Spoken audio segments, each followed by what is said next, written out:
Can I say it's a great honour to be here this evening and to see so many of you here, and to me to see these fantastic banners hanging on the wall.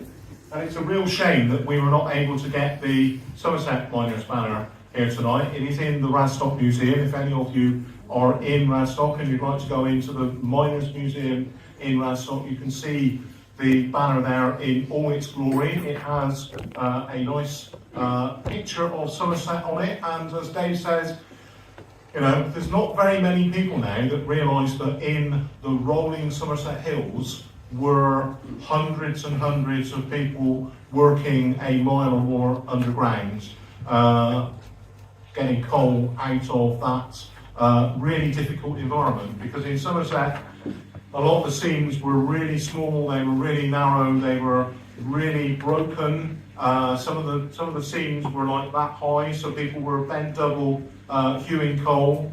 But it was still a very proud area, and most of my family, going back generations, were miners. And I'm actually proud to say that had the collieries not closed, I would probably have been a miner too. Not because I particularly would have welcomed working underground, but because of the sense of comradeship and support that comes from being a mining community. And I'm proud to say that Radstock is still very much a mining community, even though our two remaining mines closed now 51 years ago, and we just celebrated the 50th anniversary of the closure of the Somerset mines. And you may not have heard of mines in Somerset, but you've all heard of the Glastonbury Festival, I've no doubt. The Glastonbury Festival is only there because of the Somerset coalfield.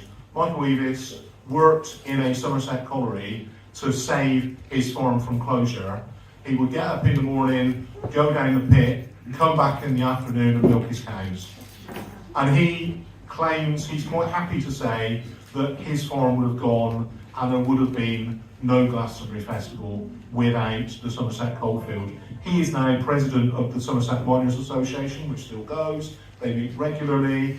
They still support around 50 retired miners, although they're all in their 80s and 90s now. And there's still an active community around the museum, and we've just celebrated the 50th anniversary by putting up some miner statues or some miner silhouettes outside the entrances to all of the collieries in Somerset. So you can now see where there was a colliery. We're also working with the Somerset Miners Association to do some interpretation boards so that people can recognise what remains of collieries around the area and see how people lived and worked on mine or underground.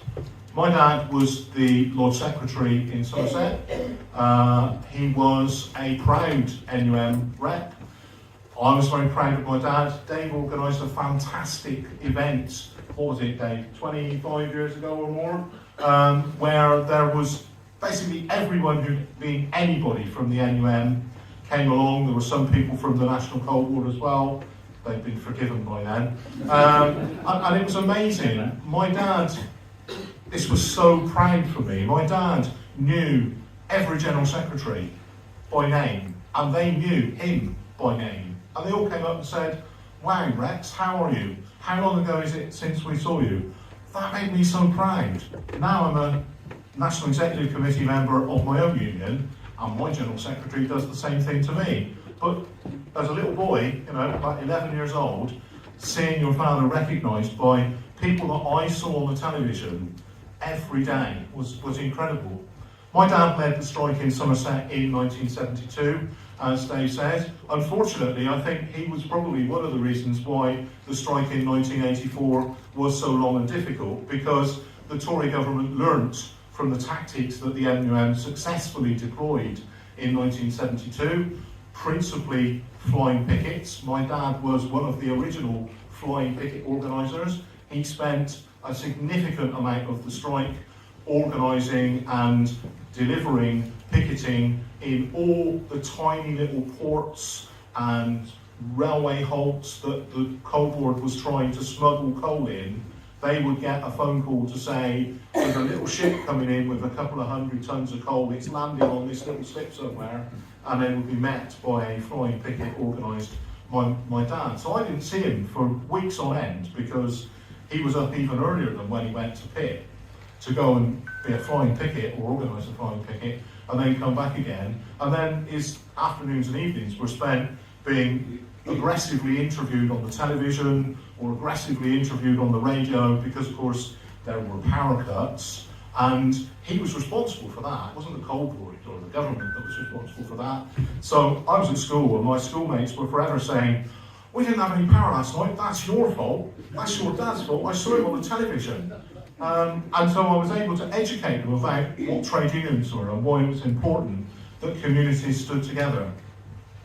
So I was really proud of my dad for that, but I was also really disgusted about what happened next, because my dad was then on the economic leave blacklist.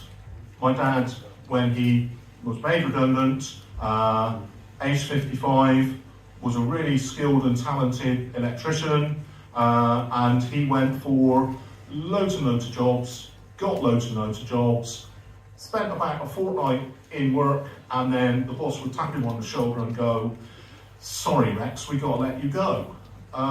Why? I'm doing the job, I'm doing a really successful job. "Yeah, but you're on the blacklist, so we've been told we can't employ you, we've got to let you go." So he lost every single job he went for. It didn't matter where it was, in a quarry, working for the government, working for local factories. They were all subscribing to the economic leave blacklist. I saw it once, disgusting document. And so he never worked again, basically. He was made redundant at age 55 and he never worked again, because everywhere he went, people said, "Oh, you're on the blacklist, so we can't employ you." So that gave me a real grounding in how evil the state can be and how vindictive the state can be, which is why when I started work, and I worked for the civil service, and I came home, this was at the GCHQ strike, you know, when the government decided that union members at GCHQ were the enemy within and banned them from being trade union members. I organised a walkout in Bath where I was working, and I was on the television being interviewed by the BBC. Again, very similar language to when they interviewed my dad. And I said, "Oh, I'm on the television." And they went, and my mum said, "What on earth are you doing? You're not a trade union member, are you?" I said, "Yeah." She said, "Well, you remember what they did to your dad?" I said, "Yeah." "Well, I did to you. I did to you." I said, "Well, I don't care." And my dad was quite proud of the fact that I was a trade union member. My mum was panicked because she thought I was going to lose my job the next day and then never get another one. But it didn't deter me. I got more involved in my union. I'm now president of my employer group, so I do all the national negotiations for the Ministry of Defence, not really the nuclear stuff. And also I'm on the National Executive Committee. I've been doing that now for 42 years. So although it destroyed my career because I never got promoted, because I'm a trade union rep, so you don't promote trade union reps, do you? It's given me a grounding in what's important. We supported the Welsh miners in the '84 strike. We had quite a lot of Welsh miners in Radstock. We raised a lot of money. We had buckets. We had cases where people in the shops donated tons and tons of food. We did what we could to keep them going. I'm really sorry that the strike wasn't successful, because it really put trade unionism back, but it built an awful lot of solidarity, and I can see that solidarity in this room now. So solidarity to all of you, and thanks Dave for all your efforts.